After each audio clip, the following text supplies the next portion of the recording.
the White House press briefing where she received a lot of questions about tonight.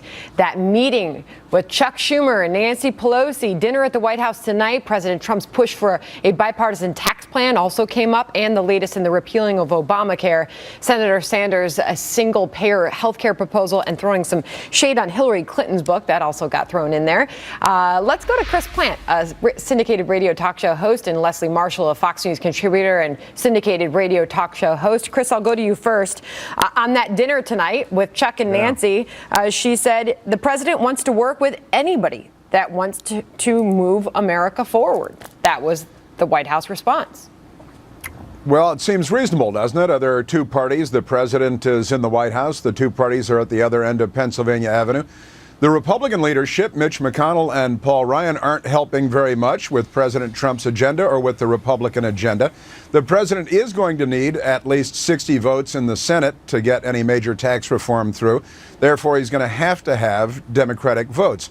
And Sarah Huckabee Sanders was correct in that President Trump, first of all, he can't win for losing here.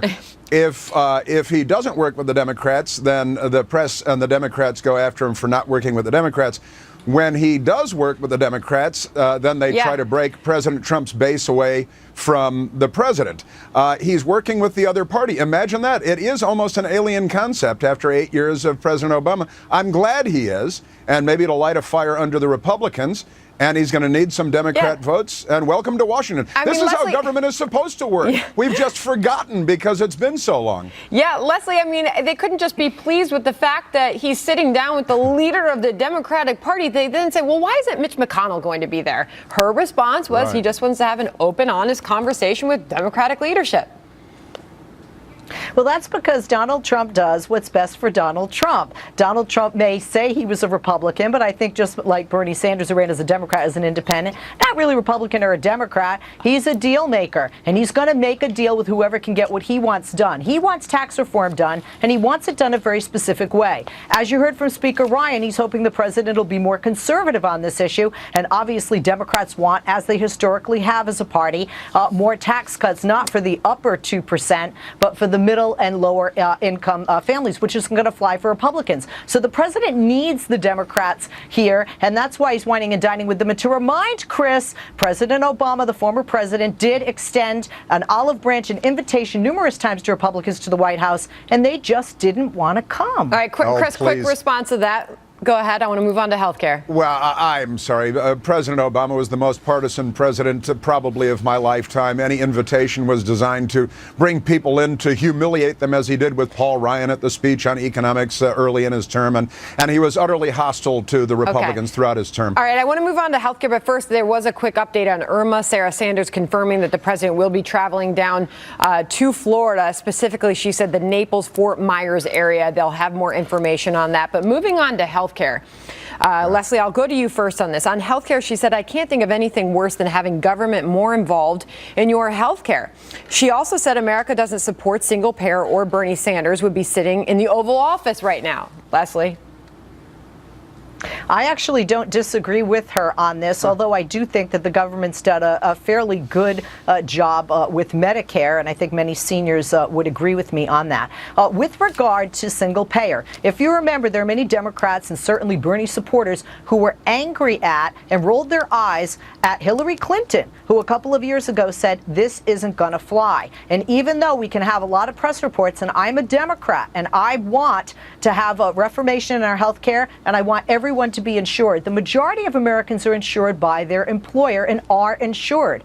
And in order for this to work, you're talking about a complete overhaul where the majority of people could be left out. 15 Democrats standing with Bernie Sanders, many of which who might run in 2020, does not pass legislation make for the Democrats. And Democrats been saying this for years. And Chris, obviously tax reform, tax cuts is going to be on the table for that discussion tonight with the leaders of the Democratic Party. On that, Sarah Sanders said in that briefing, the president's focus has never been on the wealthiest of Americans. It's been on tax cuts to the middle class. You hope that's the conversation happening tonight.